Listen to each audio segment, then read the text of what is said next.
I hope your Pride Month was fantastic. I had a great Pride reading month. I am so excited to share with you today the 16 books, I think it's 16, I read in June, aka Pride Month, aka Gemini into Cancer season, aka my birthday month. I read so many queer books ranging from nonfiction to fiction, and I'm just gonna go through them from the order of first read to last. Funnily enough, the first book that I finished in the month of June was not queer, and it was also a bit of a disappointing read. It was The Third Reich of Dreams by Charlotte Beradt. The Nightmares of a Nation is the subheader. I think it was translated from German, from French. I don't remember. I rated this 3 stars. I thought it was, I mean, here's the thing. It's hard to rate something like this, give it any type of star rating, because really what it is an analysis of, or a collection of, many people's dreams, of a bunch of different people's from different backgrounds, their dreams living under the Third Reich in Nazi Germany or Nazi occupied France, like the experiences of people as how, in trying to understand the way that Nazism infiltrated their subconscious, right? So there's some Freudian analysis here, there's some sort of, anti-authoritarian analysis of people's dreams here, and assessment of, like, from an anthropological, ethnographic level, the normalness or the frequency of certain types of dreams. And for that reason, it's an interesting historical document. Like, the actual primary sources themselves, as in these people's dreams, as being recorded by the author, are fascinating, because it is crazy to witness the dreams of people who are existing under Nazism, and as like the Third Reich was developing itself and was establishing its roots and doing its military conquests and race science and concentration camps and ethnic cleansing. Like, it's like the experiences of people as they are a part of or afraid of these things.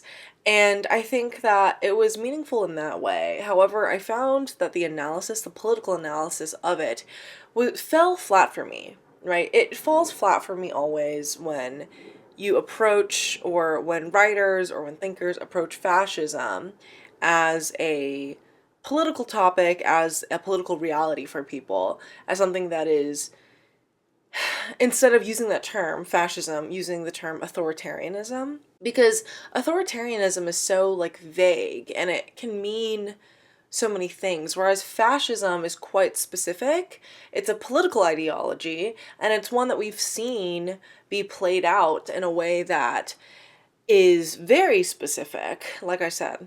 Like, whereas authoritarianism is quite broad and seems to just be used as, like, this is a regime or a political situation that I don't like, or that I think is repressive of my personal freedoms, which, like, though those things may be true for a fascist regime, that doesn't necessarily mean anything about the politics of that political economy of that world, and so I don't know, I don't fuck with that. I don't fuck with that language. I think it reveals a lack of real political analysis, when someone can't identify fascism for exactly what it is and interrogate the ways that it informs things like your subconscious. And I think that's why this book fell flat for me. I wrote a pretty lengthy review on Goodreads about it, and I kind of wanted to do a longer video, maybe talking about this book, doing a deeper dive or analysis. I don't know. I don't know if I want to actually do that. I don't know if there's that much else to say besides that fact, but I just found it disappointing, because I wish that, this topic, this specific circumstance, these specific stories and dreams that were collected from so many people, there's so much potential there to kind of look at the sexual politics of it, the ways that fascism and family interact, the way that work and labor exist under fascism, right? Like, there's so much as reflected in these people's actual dreams as documented, but it doesn't really do that, and I found that frustrating. So anyway, 3 stars. All right, the next book that I read in June was Our Wives Under the Sea by Julia Armfield. This book, another 3-star read, I fear. It did not give me what I wanted it to give. I really like Julia Armfield's book, Salt Slow, which is a short story collection. I thought that was pretty good. This book, though, I've heard so much about it for years and years now. I mean, when did it come out? Probably 2020 or something like that. 2022. And I thought that it wasn't as interesting as I wanted it to be. It's about this lesbian couple, they're married. One of them went on this deep sea expedition and has come back fundamentally changed in a very strange way. It's kind of body horror-esque. And yet, it was really about their relationship and those quiet moments when you understand that a relationship isn't really working or exists within your friend group or exists within the broader world and your relationships to other people and family in your life in this way that has you come to some realizations. I think this book is really about this relationship and the ways that distance and longing and wanting to create a space between you and your spouse or, you know, your romantic partner, what happens when something comes between that, or what does it mean to sort of mourn someone who's already there, who's still there. I mean, there's a very easy way to read this book as a metaphor for like Alzheimer's maybe, but I don't know. I found it unsatisfying. I found it not as compelling as I wanted it to be.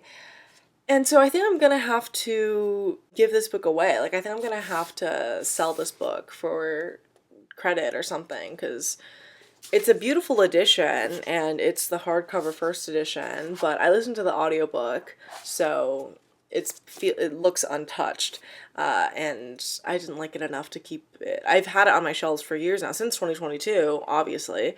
Now, 3 years later, once I finally read it, after I've heard so many people talk about it, I'm just like, meh. I mean, it's okay, it's good, I guess, but like, nothing, not as compelling as even like Annihilation by Jeff Vandermeer, or I don't know, there's just other books that I think do similar stuff as what this is doing that I like more. Even some of the short stories in Fruiting Bodies by Catherine Harlan. I don't know, I just didn't like it as much as I wanted to like it, so. But I'm glad I finally can get it off of my physical TBR shelf and like put it into someone else's hands who would enjoy this more than I do, because I know there are people out there who love this book and who would love it once they read it, so. Should I reapply my lipstick? The next book that I read was a nonfiction that I rated 4 stars. It's a memoir. It's Aggregated Discontent, Confessions of the Last Normal Woman by Herron Walker. This was sent to me by Penguin, and I enjoyed this a lot. I listened to the audiobook, which was narrated by Herron Walker. She is awesome. She's a trans writer who has written for some different, I think, fashion blogs and stuff before, and she talks about her career as a writer and getting into this world, and also a lot of things about her own kind of experiences as a trans woman who exists online in a specific way. She talks about, not in detail, like the sort of her transition gender process, but that does come up here and there. I mean, it is quite a funny book. Like, she has a cheeky, Twitter-honed millennial sense of humor that I jive with. And I think there's a good essay in here, or a chapter, where she talks about The Devil Wears Prada and gives her little fan fiction take of it, and talks about sort of the way that bosses and people who have authority over you within this like pink capitalism girl boss scheme is frustrating and strange and kind of designed in a way to be really dehumanizing. I thought it was fun. I thought it was fresh. I thought that the voice was very vibrant, and the experiences that she describes were very compelling to listen to and to read. And yeah, so I really enjoyed this book. I would really recommend it if you like kind of funny, more lighthearted pop cultural type books that are nonfiction, and also if you enjoy memoirs. So highly recommend this one. The next book that I read was another audiobook I listened to, but I do have the ARC here, and that is This Princess Kills Monsters by Reich Herman. The Misadventures of a Fairy Tale Stepsister. This I rated 5 stars. I loved this book. I've had this ARC on my shelves for a couple months now. And then I was finally able to listen to the audiobook a little bit before it was released, and now it's out in paperback from the Dial Press, another Random House title. Both of these were Penguin Random House titles as well. But anyway, so this one, oh my god, I had such a fun time with this. As soon as I finished listening to the audiobook, I was like, ugh, I'm book hungover, like I want to just reread that. So I did, I re-listened to it, and it's a really fun audiobook. I really recommend it. There's like a Scottish accent of one of the main characters and some of the other side characters as well that is done really well, I think, in the audiobook, and it's just a fun queer story that does this escapist thing that fairy tales can often do, and does it in a really quirky manner that successfully, I think, attempts to make this story, which this story is a play on the 12 Huntsmen. It successfully transforms it into a queer and feminist story. And it's about a girl who is named Princess Melilot, and she is the stepdaughter of the queen, and the queen is like the evil stepmother queen that we see in fairy tales over and over again with the Grimm brothers stories and whatnot. But she gets her own take, and her relationship to Melilot, her stepdaughter, is something that we see in this book as a central focus of it. There's also a romance in the middle throughout this that is very sweet. It's just adorable and so fun, and I just had such a great time with this. The plotting and the pacing is also done very well, like the stakes that are constantly being raised or being adjusted, and the way that things get revealed to us as readers, I found that satisfying. Like the way that we started seeing things more clearly about what the fuck was going on in this castle and everything. I mean, Princess Melilot was, in this story, she is betrothed to this prince of another nation, and she has to go out there to marry him because of this like promise or whatever.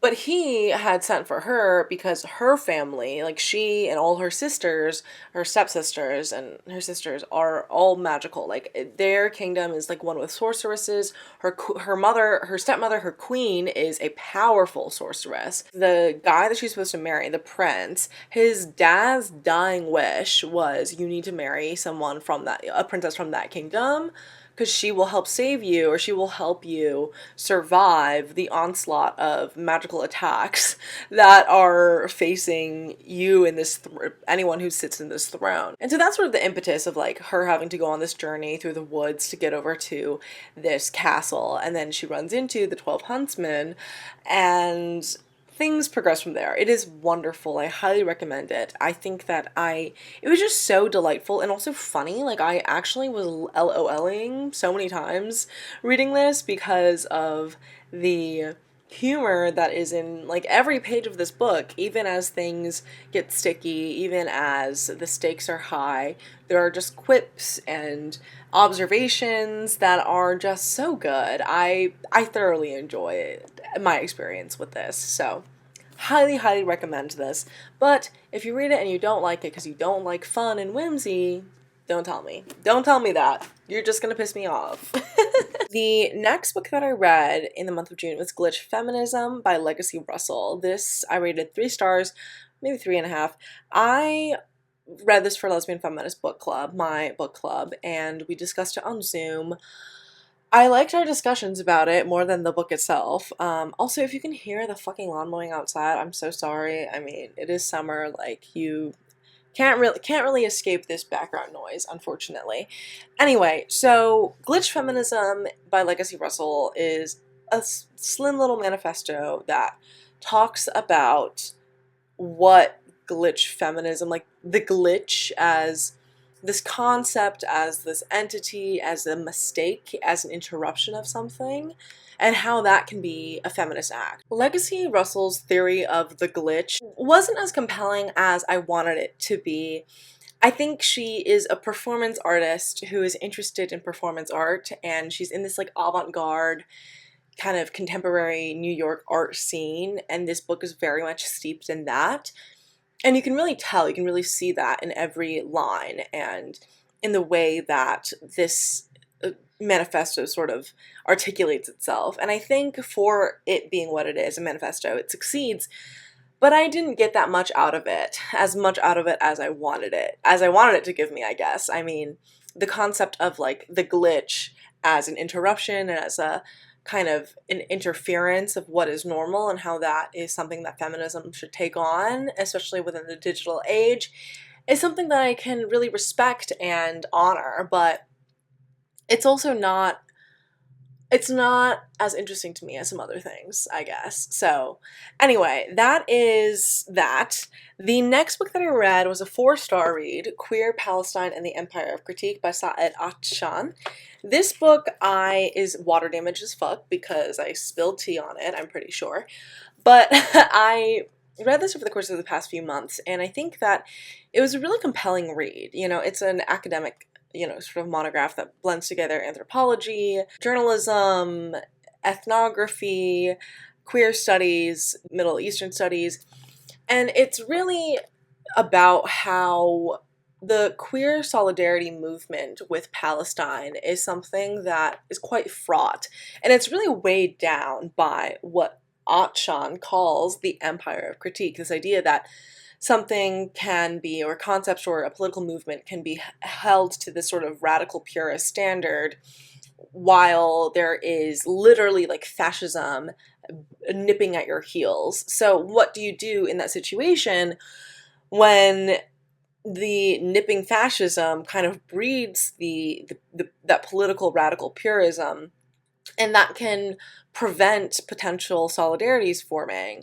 I think that Achan is, as a queer Palestinian, he has faced a lot of different, angles of critique in his own career, in his own life, and has witnessed firsthand so many atrocities when it comes to, obviously, global imperialism and the oppression of Palestinians by the occupation of Israel, and also the way that a specific sort of Islamic or Christian culture breeds really virulent homophobia that is quite dangerous. And same with the Judaism of Israel, how that endangers queer people who live in Israel, whether they be Palestinian citizens of Israel or Jewish Israelis.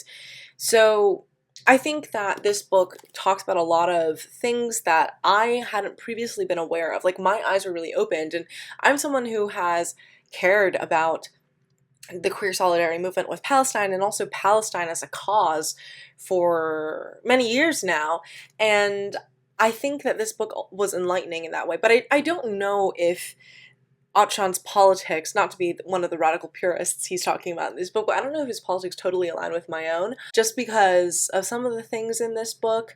But I think it is a meaningful read nonetheless. I think I got a lot out of it on so many levels. And in my Goodreads review, mentioned how I was thinking about doing a more long-form review on my Substack of this book and sort of bringing it in conversation with some other things regarding the efficacy of critique and what critique comes from a place of love, where critique comes from, whether from a place of trying to extend and build solidarity or to tear it down, and how that is really important when it comes to building any sort of movement or sustaining one even. Next book that I read was Politics: The Form of a Mortal Girl by Andrea Lawlor. I listened to the audiobook of this as well, but I wanted to go through and highlight it because there are so many lines in this that made me cackle. Like, oh my god, it's so on point in how it dissects and embodies queer culture, specifically of the 90s, in Iowa City and also later in San Francisco in this book. This is a 4-star read for me, maybe 4.5 stars. I loved this book. I enjoyed it a lot, but I don't know if it's one of my favorites. It's very sexually driven. It's a really erotic book. It's a book about Paul, this gay boy, who Well, gay. Like, gay in so many ways. He can transform his body. So he's a shape-shifting creature. Like, he can become a hot dyke in by transforming his body. He can become, you know, kind of a sorority girl type. He can become a big macho man. And he is living by the skin of his teeth. He's barely in college. He doesn't know how he's going to pay for anything. He's perpetually broke. And he's having a good time. Like, this is a rollicking, kind of queer, fun book that is tight, deep, hot, which is so funny. Eileen Miles, obviously an icon. Michelle T, one of my favorites ever. Maggie Nelson, another queer literary icon. And I think this book is one that is firmly in the queer literary canon. So, firmly enjoy this. Yeah, loved this book. I think that if you love queer history, queer people, gay people, this is a book you need to read, especially because it's so fun. It's kind of, you know, it gets dark, it gets heavy, it gets there because, you know, being gay in the 90s and just queer life in general is oftentimes terrifying and horrible and dangerous because of, you know, this evil, awful world that we live in. But there's so many ways that we build community and find joy, and Paul ends up working at a bookstore in San Francisco, and oh my god, I found it delightful. I enjoyed this a lot. I would really recommend it. Next book that I read was another book that I listened to on audio that I have an arc of. This is Of Monsters and Mainframes by Barbara Truelove. This is from Bindery, which is an imprint. Well, this is from Izakop Press, which is an imprint of Bindery, and I actually have a Bindery profile. If you would like to join, you can be a free follower or subscribe to a paid tier. I've not been doing much on that recently, but very cool publishing, independent publisher. Anyway, this is a really fun book. I rated it 3 stars, maybe 3.5. Monsters and Mainframes follows a couple different perspectives that we sort of alternate through.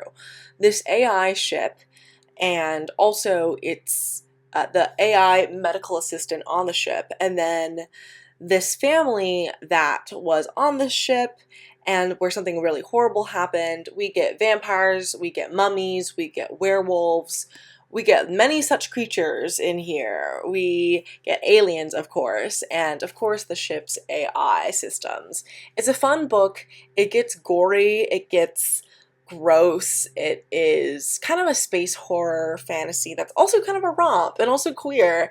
And I don't know. I thought that some of the romance lines and the family sort of relationships in here weren't that convincing to me. I wasn't as driven by that or compelled by that, but I think like the action scenes and this world and just the world building, and also trying to face, you know, this ship that's trying to face the reality that everyone thinks that she's a ghost ship. She's like been murdered. She's been murdered a bunch of passengers or whatever, and she's been programmed by this company to act in this particular way, but she hasn't, and she still has an attachment with some of these passengers that she basically helped raise as their surrogate mother. I thought that it was interesting and fun. I didn't love the audiobook. I would actually recommend the physical copy over the audiobook because some of the voice acting, I could not fuck with that. I'm sorry. It was not my tea. I could not. And then also there's some chapters that are just zeros and ones, and then that whole chapter is just someone reading zeros and ones over and over again. No, miss me with that. So I liked it, would recommend it. Is it a favorite? Not necessarily. Next book that I read was Sky Daddy by Kate Folk. This book, wow. This was like a 4-star, maybe 4.5-star read. Her short story collection Out There is also a 4.5-star read for me. Really up there in terms of how much I enjoyed it, but I don't know if it's like 5-star level tier for me.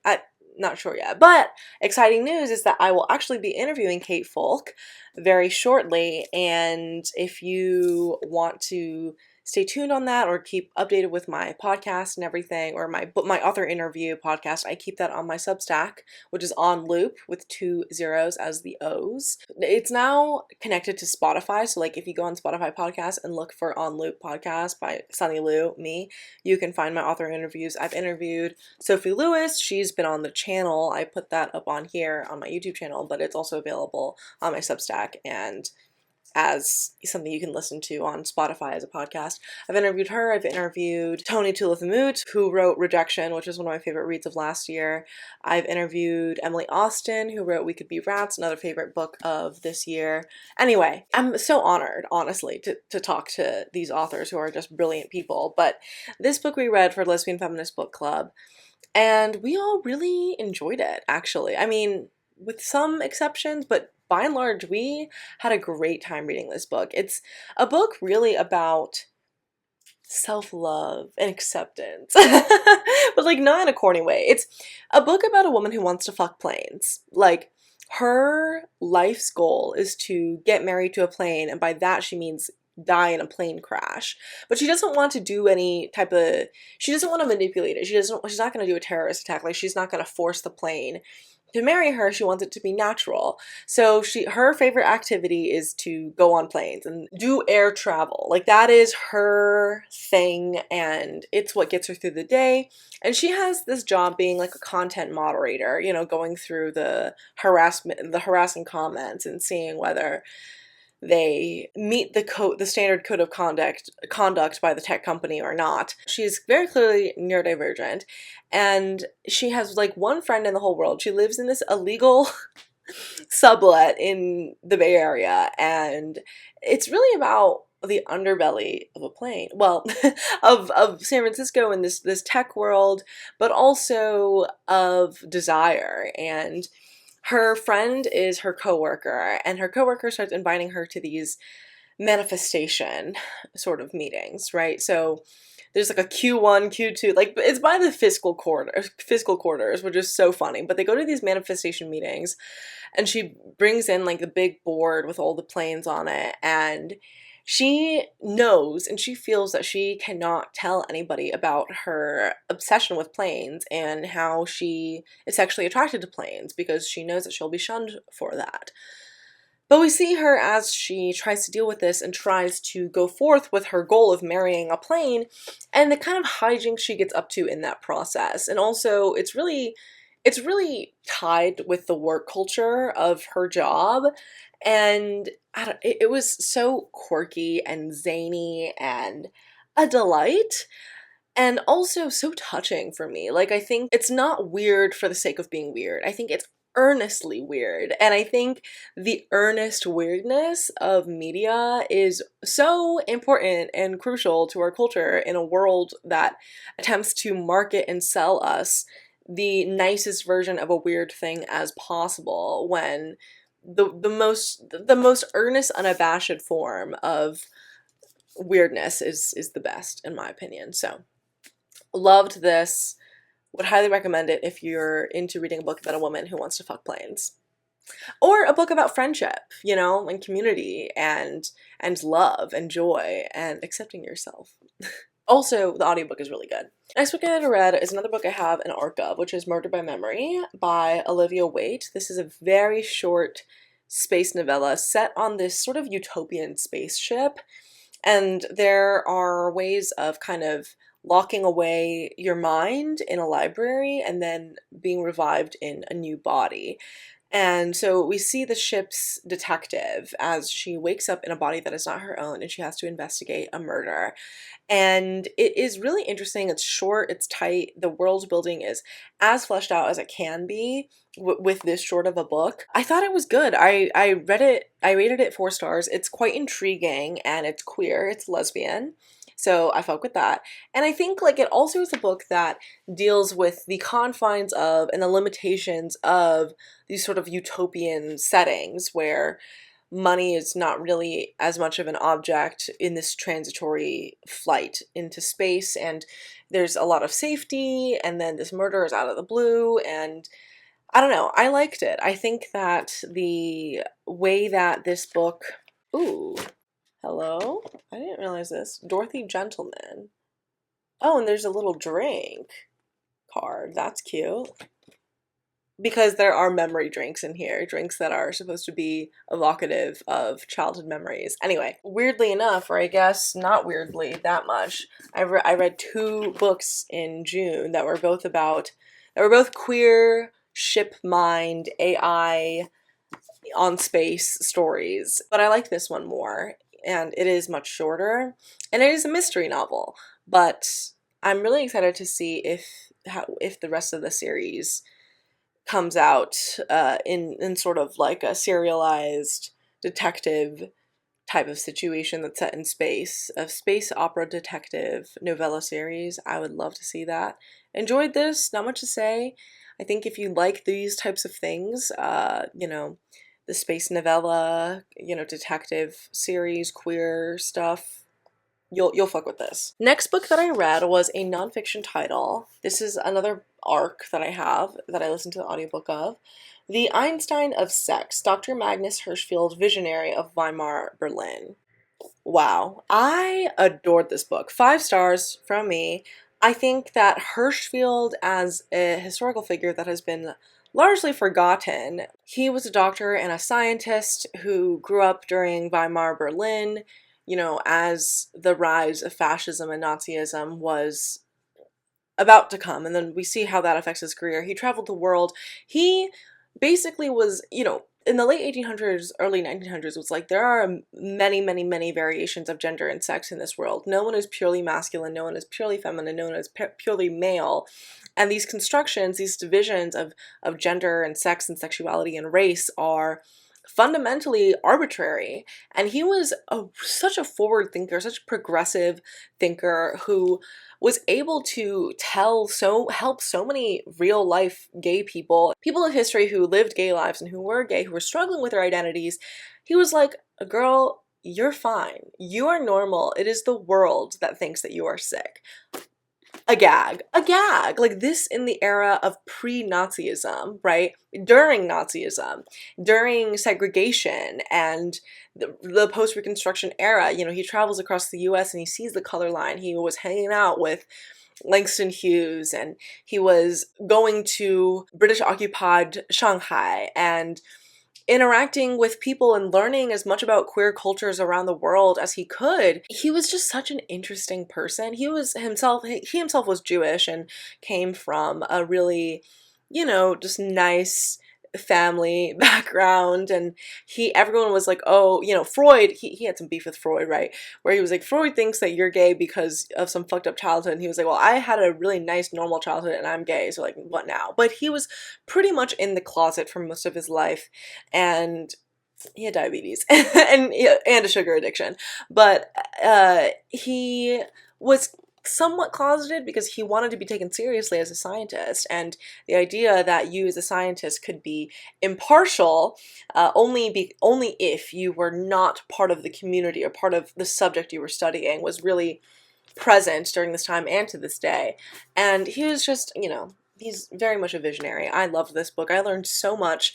I have so much love and respect for like queer history and our queer elders and people who really paved the way or were able to see the truths of things that we have only recently begun to reckon with, right? This concept of non-binary or intersex identities, these things that we understand to be pretty like new, right? 90s and forward, when almost a century before this guy was like, yeah. And I don't know, I love that. I thought this book was so informative, so well written, and just fully analytical of the racial and gendered and sexual and political sort of realities of this world and that Magnus Hirschfeld occupied, and how that shaped his experiences as a scientist and as a social activist, as trying to repeal Section 175 or something like, what's it called?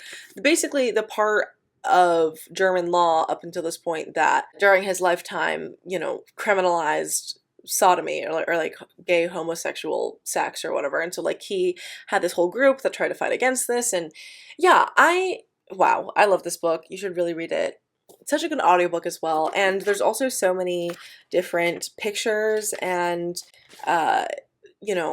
historical documents that we see in the book as well, like the different passports of people, like different gay people. He had a whole museum that obviously was destroyed by the Nazis and reappropriated into different fascist headquarters, but yeah, just a huge, his sex library, right? His study of human sex was, oh my God, it just makes me emotional thinking about it. And while I was reading this book, I was just so driven by this story and by this biography that I literally had to go up to my coworkers and be like, guess what?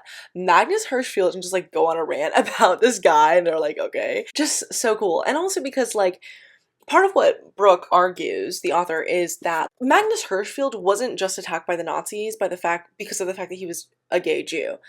He was also really attacked because of how antithetical his ideas were to the project of racial purity and fascism, because he argued way before that this idea of, you know, interracial marriages creating sterile children or whatever, which is a really, you know, widely accepted truth of this era. He was like, well, that's just not true, because honestly, like, intermarrying, and his parents were cousins, right? He's like, that can cause a lot of health issues, actually. So honestly, it's probably healthier to not marry and reproduce within your own race, because there's less likely to be interbred, I guess. But also because with how the world has worked and how history has played out, there's no such thing as someone who's purely any one race or the other. Like, that's not how this works. And he tied these ideas of race and sex in this really fundamental way that I think is still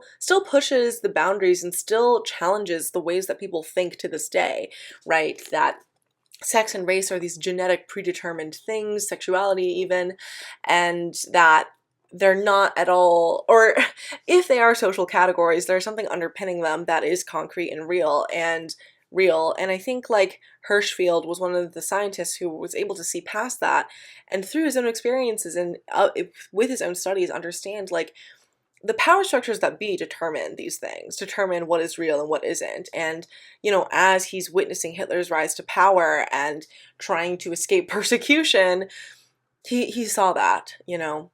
So, wonderful book. Next book that I read was Outlawed by Anna North. This is another book that has been languishing on my TBR, my physical TBR, for years and years and years now, and I finally got to it. I liked it. I would rate it 3.5 stars, maybe 4 stars. I think I'm gonna keep this book. I'm not gonna sell it as a used copy. But yeah, it's basically set in the 1800s, 1890s, and it's set in this world where it's an alternate history. It's an alternate reality, an alternate past where there's this huge plague that wiped out a lot of the population, and now everyone is living in these sort of Christian fundamentalist sects, basically. And if you are a woman who is barren, then you are a witch, or you get basically stoned and killed and cast out of town. We follow one such woman who is barren, and she ends up escaping and becoming an outlaw and joining this little band of outlaws of all women and queer people and people who couldn't bear children. And they try to survive on the fringes of society and in the wilderness as outlaws. It's a very like Wild West type of queer feminist story retelling, and it's a survival tale as well. I liked it. I had a good time with it. I was really immersed in the story, and when I had finished it, I listened to the audiobook as well. I was like, now what? I want something like that. So I would recommend it. It's a good book that you should go into not knowing that much about it. That's how I went into it. I just kind of had the concept that it was a book about an alternate timeline almost. I kind of had the idea that it was like a historical fiction book. I didn't really know that it was about an alternate timeline and reality, but it was really, really fun and I really enjoyed it. So would recommend. The next book that I read was a book that I read physically that I also was a book that has been languishing on my TBR, and I rated it 4 stars as well. Against Equality, Queer Revolution, Not Mere Inclusion, edited by Brian Conrad. This is a book that came out in I think 2014, and you can really tell. But also because it came out in 2014 and it's a compilation of articles and essays and blog posts and Facebook posts and queer ephemera like posters and things over the past, over like from the late 90s, early 2000s into the 2010s, a lot of this is about marriage equality or the Supreme Court case that legalized gay marriage. Do we clock the outfit? the outfit, yeah, exactly. And what that meant for queer organizing during this time, and what that meant for queer politics, for queer people. And I think like there's so many prison abolitionist, child liberationist, just queer liberationist, anti-assimilationist arguments put forth that are very pro prison abolition, family abolition, these ideas that I'm like, I feel like a lot of people started getting acquainted with them post 2016, post 2020 even. And this is a book that's talking about these ideas with people who've been talking about these concepts and writing and thinking and teaching these concepts for decades now, and I found that super compelling. And I thought that the history of the sort of gay rights movement of the 21st century, as documented in this, and the arguments around, you know, gay people serving in the military, don't ask, don't tell, and of course the 2015 Supreme Court case and the amount of canvassing that was being done around this. Anyway, I liked it. I think like anyone who is interested in queer politics beyond the surface of the thing needs to read this, because it's something that you will learn a lot from and gains really a lot from, I think. And I think that if you are a gay person, you should read this, because you will understand the sort of gay liberal way of approaching things and the fallacies of that and what it doesn't reach. And because that is the dominant sort of mode of our current society, it's something that we really need to interrogate and look at the what it sprouted from. So you should really read this book. Next book that I read was another memoir. This is The Dry Season, a memoir of pleasure in a year without sex by Melissa Febos. I rated this maybe 4 stars, 3.5 stars.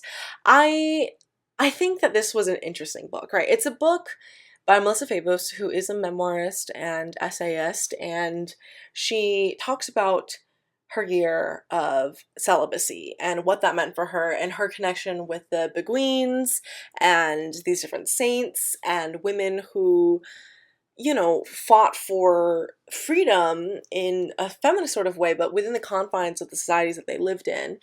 And she talks about her own experiences being these toxic, terrible relationships with other women. She's queer and she's a femme.